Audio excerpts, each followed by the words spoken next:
All right. Welcome, guys. It's been a minute. It's been a long minute. I'm not gonna lie. I think it's been like a month since I last uploaded, or almost a month. Genuinely, it's because of December price action. Like December price action has literally just been horrible. Throughout these days, I've literally just been back testing, focusing more on the crypto side of things. Especially because crypto is a higher ROI right now. But that doesn't mean I stopped with day trading completely. Like we're still on this journey. I've literally been on the markets. I just haven't taken a trade in a genuine month. But I've always been analyzing the markets, see if I can find any good setups, and there hasn't been any good setups for me until today. And today we found some good setups, and whoop de doo, there was literally I missed my setup. Like we found good setups, and I missed my setup genuinely because I had a doctor's appointment. So today is gonna go over my two fumbles that would have been so clean, would have been so clean. But anyways, let's get into it. I'm gonna show you guys what I was thinking and how I would have went about this trades for these trades to be banging. All right, first things first. As always, we mark out our daily levels. Let's start with ES today. ES was actually looking more cleaner than whatchamacallit, Nasdaq in the beginning. So coming into the daily, on the 4 hour, we marked out our 4 hour highs right here. Didn't really have any 4 hour lows.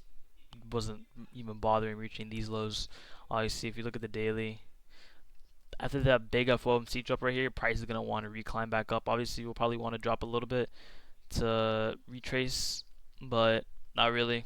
We feel, I mean, we have this huge for value gap here that I think we're just gonna play in to see some buying pressure out. But back to it, there was just no point on marking these at all. Maybe there is a chance price could come down and wipe these sometime soon, but as of right now, I just don't see it happening. So we wiped out our 4 hour highs. Coming into today, I think my face is looking kind of dry. But coming into the hourly, we have our hourly highs, hourly lows. Is this 10 a.m.? Yeah, let's take this out for now. So we have right here hourly lows, hourly highs right here. Let's come into today. We had consumer confidence today. Um, Honestly, I was looking. These are the type of folders that I'm like, I'll wait till news, but if I have a setup, I'll take a setup and just adjust my stop loss. But if I have a setup, I'll definitely take a good setup. And coming into today, we honestly didn't really have much. We had no liquidity swept here, but however, on Nasdaq, we had liquidity swept, and we also made an SMT. So from there, that pretty much was one of my confirmations. We had a 1 minute SMT, not a 5 minute SMT. We had 1 minute SMTs, but these were my confirmations saying basically, okay, obviously price is gonna want to go lower, but we'll get into that later. So coming into ES today, we had no draws on liquidity wiped except for these lows, mainly because it was following off of ES. I mean, following off of Nasdaq. Excuse me. Coming in, we had our breaker structure, and obviously, what else do we have after our breaker structure? We had our retrace finally come in. That's when I scaled down, and I realized I was like, "Yo, we made a 1 minute SMT." And now, in my opinion, I don't really think 1 minute SMTs sort of do much, but you'll definitely see you'll definitely see reactions if you're trading on the low time frames. But if you're going to use low time frames with higher time frames, that's not going to make any sense. So, excuse me. I was like, oh wow, we made a 1 minute SMT. I looked in Nasdaq, have my confirmation on that as well. I was like, oh snap, we made our 1 minute SMT ski, so bet. And I barely even use 1 minute SMTs, but when I do, definitely means a cook is coming. Back to ES though, however.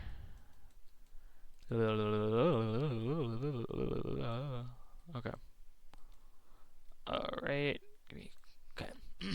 Back to ES. This is unfortunately where I missed my setup because I had to go to the doctor's appointment. So we hit equilibrium as well right here throughout these equal highs. I didn't even realize it until now. Within these equal highs, we hit equilibrium as well. And what else did we form? break a structure right here. We also formed imbalance. What do? We did not even come into the imbalance after the first break. It was just straight up movement. But of course, diddy wick pause into the fair value gap, buying pressure out. This is definitely where I would have entered. Stop loss is very like high above, like either honestly would have been on right here on the SMT highs or right here on above these fair value gap highs, above equilibrium discount area, and then from there could target, and then I targeted this 1 hour fair value gap actually. Targeted this 1 hour fair value gap that price actually did dip into, because this was honestly one of my draws on liquidity, which is why I marked it out in the first place. Usually, if I mark out a high time frame imbalance, it's usually gonna end up being one of my draws on liquidity for either take profit, not even stop loss, yeah, so just for take profit. And what do we know? We smashed that with a breeze. Um, the price was playing a bit more higher, like same thing happened, but a bit more higher. This would have been TP1, and then TP2 would have been right here. But even if this was TP1, this already would have been a 0.55 RR. Even if I did that, even if I made the stop loss how I want to be, it wouldn't even have still been good. But yeah, this was a pretty sleek, clean trade for Nasdaq. I mean, not Nasdaq, for ES. And unfortunately, I missed it because I went to the doctor's appointment.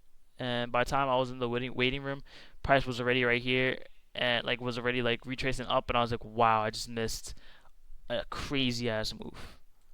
But yeah, on the Nasdaq, something something. I'm not gonna finish out because that's a bit gay.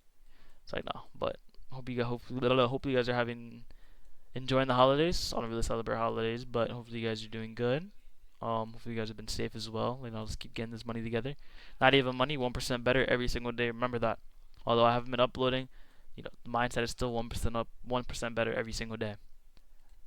Coming into the Nasdaq, smoking on that gas pack, we marked out our 4 hour highs. We had this 4 hour low as well. I was like, okay, price will probably want to dip into here, especially looking back into the daily profile, like I said earlier.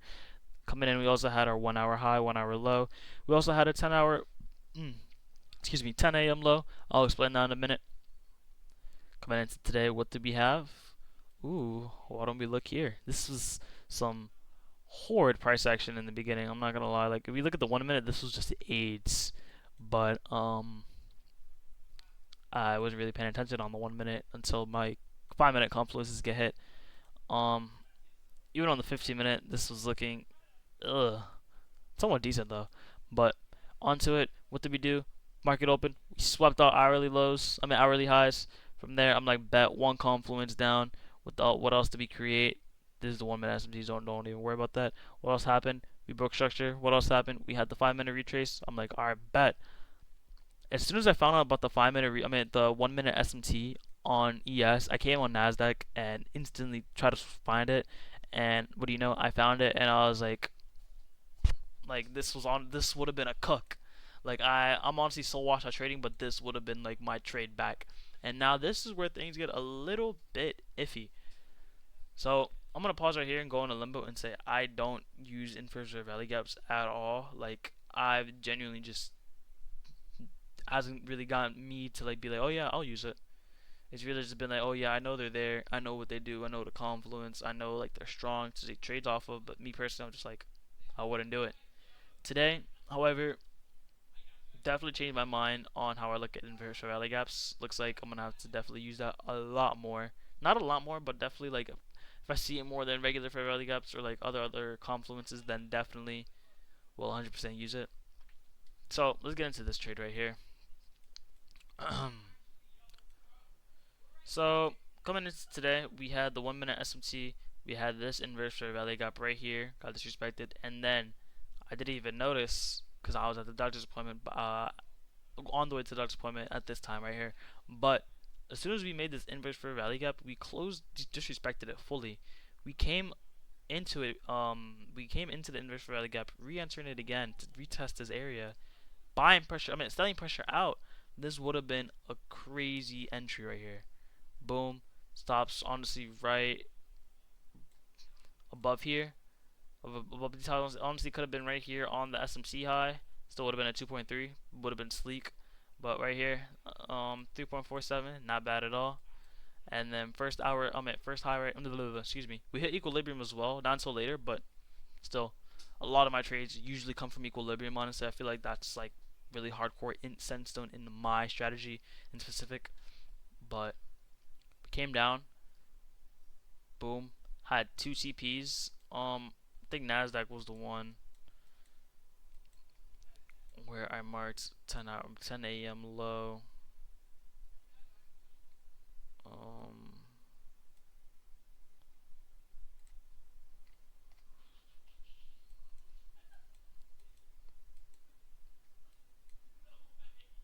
okay, well, that's not the point. Well, it was the point, but I just can't find it. I'm so tired, literally. But point is, we had two take profits actually. 1 hour high, and 1 hour low, and then another 4 hour low right here. And if I had honestly traded, if I actually traded inverse fair value gaps, and on a day I was actually home, just like this, trading had my full attention, this definitely would have been a sleek trade right here. Boom, no drawdown after the inverse fair value gap. Boom, just straight downwards. But after that, we just started retracing. Definitely liquidated a lot of traders from the break-even area, and obviously a lot of call it? Excuse me. A lot of just traders that were shorting in general. This was definitely search and destroy, good example right here. But that pretty much wraps up today's video, guys. It's December 23rd, 2023. We're back in the zone. January Q1. We're back in the zone tomorrow. If I have any good potential cooks, I just don't trade tomorrow. Or if I do trade, it's gonna be videos as always. We're back. Hope you guys enjoyed the video. Hope you guys actually gained some knowledge. I hope. Maybe speaking like nothing right now, but hopefully years to come, months to come. Excuse me. I end up, just trying to teach you guys along the way for free. Trying to at least just spill some sauce everywhere. But yeah. Other than that, hope you guys have an amazing night or morning whenever you guys watch this video. I'm gonna catch you guys in the next one. I'm out. Peace.